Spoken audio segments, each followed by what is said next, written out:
मंडळी नमस्कार, मी प्रज्ञावंत गायकवाड. आपण पाहत आहात बातम्या 24 तास. आज आपण या कोपरा साठवण तलावाच्या तिथं आलेलो आहोत. आपण बघू शकता कशा पद्धतीनं या ठिकाणी दुष्काळ सदृश परिस्थिती निर्माण झाल्याचं आपल्याला पाहायला मिळत आहे. ज्या ठिकाणची जी परिस्थिती आहे ते सध्या पिण्यासाठी पाणी नाहीये, त्याचबरोबर जनावरांसाठीचं जे पाणी आहे ते देखील या ठिकाणी आपल्याला कमी झाल्याचं पाहायला मिळतंय.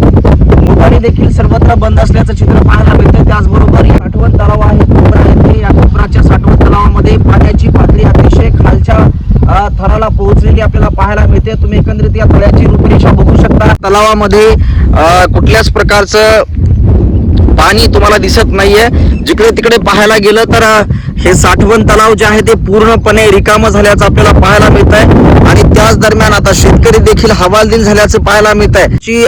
आपण प्रतिक्रिया जाणून घेतली तेव्हा असं लक्षात येत आहे या एवढूशा तुटपुंज्या पाण्याने शेतकऱ्यांचं भागणार आहे का? आणि दुष्काळ संबंध महाराष्ट्रभर आता आपल्याला तीव्र दुष्काळ जाणवत असल्याचं पाहायला मिळत आहे. जसं की कडाक्याचं ऊन उन्हाळ्यामध्ये आपल्याला पडलेलं पाहायला मिळत असतं आणि ते जाणवतं देखील. त्याच पद्धतीनं आता पावसाळा चालू झालेला आहे आणि तब्बल पावसाळा चालू होऊन 1 ते 1.5 महिन्याचा कालावधी देखील लोटलेला पाहायला मिळतोय.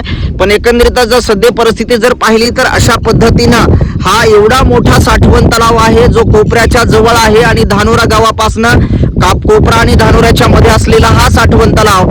प्रचंड पाणी या साठवण तलावामध्ये असतं. पण नागरिकांमध्ये आता भीतीचं वातावरण निर्माण झालंय की खरंच आता कोरडा दुष्काळ महाराष्ट्रावर पडणार आहे का? आणि त्यातच लातूर जिल्ह्यातील अहमदपूर तालुक्यामध्ये हे कोपरा साठवण तलाव फार मोठं समजलं जात आहे. आणि याची जर अशा प्रकारची दुरवस्था असेल तर साध्या तलावांचं कसं काय? आणि त्याच्यामध्ये तर पाणी बिलकुल नाहीये. या ठिकाणी पाण्याची पातळी अतिशय खाली पोहोचल्याचं आपल्याला पाहायला मिळत आहे. अगदी शेतकरी त्रस्त झाले. त्याचबरोबर सांडपाण्याचा प्रश्न असेल, पिण्याच्या पाण्याचा प्रश्न असेल, त्याचबरोबर जनावरांना पिण्यासाठी पाणी मुबलक प्रमाणामध्ये उपलब्ध असायला हवंय. पण मुबलक पाणी देखील आपल्याला इथं असलेलं पाहायला मिळत नाहीये.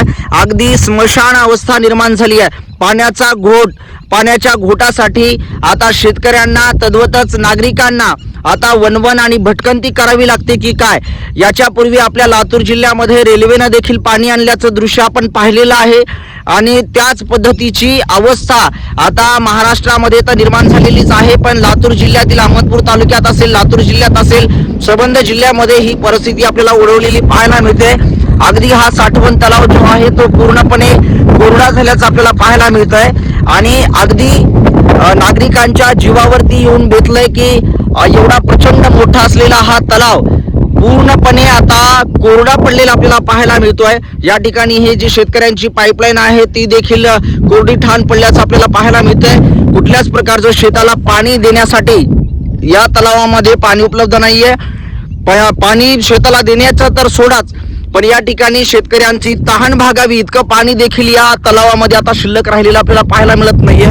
अतिशय दयनीय परिस्थिती आणि कोरडा दुष्काळाचा संभव आता आपल्याला इथून पाहायला मिळतंय. तुम्ही लाईव्ह बघताय, बातम्या 24 तासच्या माध्यमातून हे दृश्य आपण बघताय. अतिशय भयावह परिस्थिती आता महाराष्ट्रामध्ये निर्माण झाली आहे.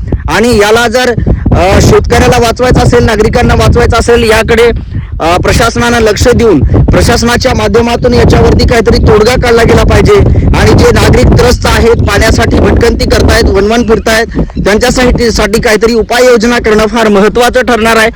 आणि याच्याकडे खरंच जे मंत्र्यांच्या माध्यमातून असेल, अहमदपूर तालुक्यामध्ये सहकार मंत्री आहे, त्यांच्या माध्यमातून देखील याच्यावरती आवाज उठवला गेला पाहिजे आणि शेतकऱ्यांचा जो प्रश्न आहे ते सोडवला गेला पाहिजे.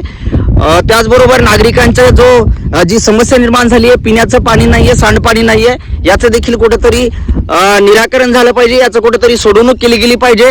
तुम्ही बघू शकता प्रचंड मोठा तलाव आहे पण याच्यामध्ये तीळ मात्र पाणी आपल्याला पाहायला मिळत नाहीये. अशा प्रकारची परिस्थिती निर्माण झाली आहे. दुष्काळ सदृश परिस्थिती, एल निनोचा परिणाम सगळीकडे आपल्याला एल निनो आल्याचं पाहायला मिळत आहे. आणि सगळीकडे सांगितलं जात आहे की पाऊस हा कमीच होणार आहे. परिस्थिती निर्माण झालेली आहे आणि याच्यावरती प्रशासन असेल, शासन असेल आणि योग्य तो निर्णय घेऊन याच्यावरती नागरिकांची जी हालापेष्टा होत आहे त्याच्यावरती काहीतरी तोडगा काढणं नागरिकांकडून अपेक्षित आहे. या संदर्भातले अपडेट जाणून घेतली आपण बातम्या 24 तासच्या माध्यमातून. कॅमेरामन दिनेश कांबळेसह प्रज्ञावंत गायकवाड, बातम्या 24 तास.